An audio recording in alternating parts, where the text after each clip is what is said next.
Welcome to Tripura Info News Update. গ্রাহক কেন্দ্রিক পরিষেবা আরও উন্নত করতে ত্রিপুরা গ্রামীণ ব্যাংক সিট্রোয়েনের অনুমোদিত ডিলার পান্না মোটরসের সঙ্গে একটি সমঝোতা স্মারক স্বাক্ষর করেছে। এই চুক্তির ফলে ব্যাংকের গ্রাহক ও কর্মীরা সিট্রোয়েন গাড়ি কেনার ক্ষেত্রে বিশেষ সুবিধা ও আকর্ষণীয় অফার পাবেন। অনুষ্ঠানে স্টেলান্টিস অটোমোবাইলস ইন্ডিয়া প্রাইভেট লিমিটেডের ইন্ডিয়া হেড ফাইন্যান্স রবি বাত্রা, পান্না মোটরসের সুতপা রায় এবং ত্রিপুরা গ্রামীণ ব্যাংকের চেয়ারম্যান সত্যেন্দ্র সিং সহ অন্যান্য ঊর্ধ্বতন কর্মকর্তারা উপস্থিত ছিলেন।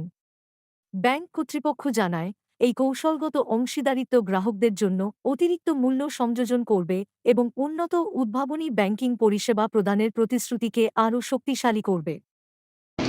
मैं आप लोगों को ब्रीफ में बताना चाहूँगा कि त्रिपुरा ग्रामीण बैंक त्रिपुरा के अंदर में अगर आप देखेंगे रीच हमारा ईच एंड एवरी कॉर्नर में त्रिपुरा ग्रामीण बैंक है और आज की सिनेरियो में 157 ब्रांचेज हमारी है अक्रॉस त्रिपुरा और बिजनेस भी हम लोगों ने मोर देन 15,000 करोड़ क्रॉस कर दिया just below state bank of India के बाद हमारा नंबर है।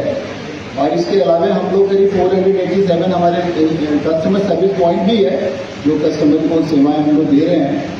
और आज हमें बहुत खुशी है कि हम आपके साथ एमओयू साइन कर रहे हैं और बत्रा जी को भी मैं एश्योरेंस दिलाना चाहता हूं कि हमारी जो टीम है यहाँ पे जो हमारे ब्रांच हेड्स आए हुए हैं, मार्केटिंग ऑफिसर्स आए हुए हैं, लोन सैंक्शनिंग में हम लोग का बिल्कुल डिले नहीं होगा। आपका जो एक्सपेक्टेशन है उससे भी अच्छा हम लोग कर पाएंगे और आपकी सेल्स टीम के साथ हमारी ब्रांच हेड और मार्केटिंग टीम कोऑर्डिनेट कर करके इसको हम लोग आगे लेके जा पाएंगे और हम उम्मीद करते हैं कि मैक्सिमम फाइनेंस हम अपने त्रिपुरा ग्रामीण बैंक से कर पाएंगे। इसी के साथ 1 सेकेंड आप सभी को धन्यवाद।